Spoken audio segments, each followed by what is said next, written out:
सोमवार से मध्य प्रदेश विधानसभा का बजट सत्र शुरू हो गया है। राज्यपाल मंगूभाई पटेल के अभिभाषण के साथ इसकी शुरुआत की गई। बजट सत्र के बाद 11 मार्च को सर्वेक्षण प्रस्तुत होगा और इसके पश्चात 12 मार्च बुधवार को 2025-26 के लिए बजट पेश किया जाएगा। वहीं बजट सत्र शुरू होने के पहले कांग्रेस विधायक ने हंगामा कर दिया।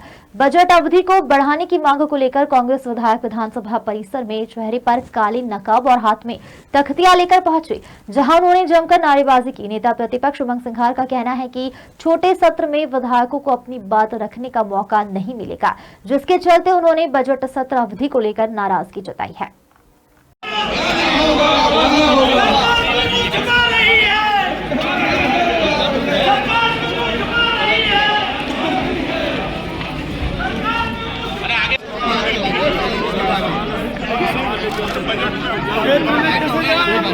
बिल्कुल सर, लेटर भी लिखा, माननीय गवर्नर को भी लेटर दिया था, सभी को दिया था, लेकिन कोई उनकी तरफ से जवाब नहीं आया। तो हमारा ये प्रयास है कि सरकार इसको अवधि बढ़ाए और हर विषय पे चर्चा हो। को नौकरी नहीं मिल रही, उस पर आप बात नहीं करना चाहते हो। किसानों को समय पे खाद नहीं मिलती, उसकी बात नहीं करना चाहते हो। कर्ज बढ़ रहा है आम व्यक्ति पे, इसी पे लेके अवधि बढ़ाई जाए, चर्चा हो हर बात को लेके, हर विकास को लेके। चाहे पक्ष हो, सत्ता पक्ष के विधायक है वो भी पीड़ित है। आज गर्मी आ गई, पानी नहीं मिल पा रहा, स्थिति है। लेकिन सरकार पूरे करप्शन को दबाना चाहती है। इस करप्शन और विकास को अवरोध को लेकर लड़ाई है, अवधि बढ़ाई जाए, हर विषय पे चर्चा होना चाहिए, हम ये चाहते हैं। धन्यवाद। सरकार से देखिए, निश्चित रूप से लगातार हमारे मध्य प्रदेश में हमारे किसान अन्नदाताओं की लगातार अनदेखी की जा रही है और विगत चुनाव में भारतीय जनता पार्टी ने अपने संकल्प पत्र में किसानों से बहुत सारे वादे किए, लेकिन लंबा समय बीत जाने के बाद भी किसानों से किए हुए वादे को पूरा नहीं किया गया। सरकार ने कहा था कि सरकार हमारी भारतीय जनता पार्टी की सरकार बनेगी तो 3100 में धान खरीदा जाएगा, 2700 में गेहूं खरीदा जाएगा, लेकिन आज दिनांक तक वो वादे पूरे नहीं हुए। और इसके अलावा आज एक भारी बिजली संकट के दौर से हमारा जो प्रदेश का किसान है, अन्नदाता, वो गुजर रहा है। कहने के लिए सरकार 10 घंटे बिजली देने की बात कर रही है, लेकिन जमीन पर मात्र 6 से 7 घंटे बिजली किसानों को मिल पा रही, जो पर्याप्त नहीं है। जिस शेड्यूल में बिजली दी जा रही है, जहां पर रात के 2 बजे किसानों को बिजली दी जाती है, जो कि मैं समझता हूं कि मानवीय रूप से ठीक नहीं है। किसानों को बड़ी दिक्कत आती है, रात के 2 बजे उसको खेत में जाना पड़ता है। तो ऐसा बेतुका शेड्यूल जो है सरकार ने बनाया, जिसके कारण हमारे किसानों को बहुत सारी समस्याओं का सामना करना पड़ता है। एक तरफ सरकार ये दावे करती है कि हमारा मध्य प्रदेश बिजली के मामले में सरप्लस है, तो सरप्लस स्टेट होने के बावजूद आज हमारा जो प्रदेश में जहां पर लगभग 70% हमारे जो किसान अन्नदाता हैं, उनको 24 घंटे बिजली क्यों नहीं दी जा रही। तो ये तमाम विषय लेकर के आज हमारा प्रदर्शन है और प्रदर्शन में हम ये सारी बातें रखने का काम करेंगे। देखिए, हमने हमेशा देखा है कि सरकार बड़े बड़े दावे करती है, बड़े बड़े बातें करती है, बड़े बड़े आंकड़े दिखाने का काम करती है, लेकिन जब आप उसकी तह में जाएंगे और जब उसकी हकीकत को आप समझेंगे तो जो है खोदा पहाड़ निकली चुइयां वाली कहावत जो है सामने आती है। और यही चीज जो है अभी इस बजट में भी सामने आने वाली है। देखने वाली बात यह है कि ये अभी तक के इतिहास का, जब से मध्य प्रदेश का निर्माण हुआ है तब से लेके आज तक का सबसे छोटा बजट सत्र बुलाया गया है। और इस बात से स्पष्ट हो जाता है कि भारतीय जनता पार्टी और उनके नेता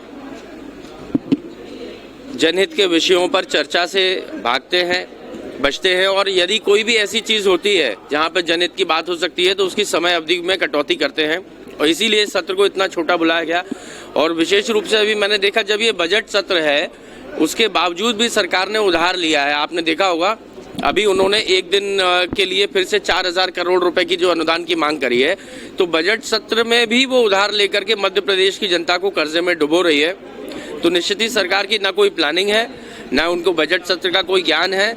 सिर्फ जनता को कर्ज के भार पर लादना है और जनहित के विषयों से चर्चा समाप्त करके जल्द से जल्द भागना है। उसमें जो भी दोषी होगा उस पर कड़ी कार्रवाई की जा रही है। कानून अपना काम करेगा, आप निश्चित रहें। सर अस्पतालों में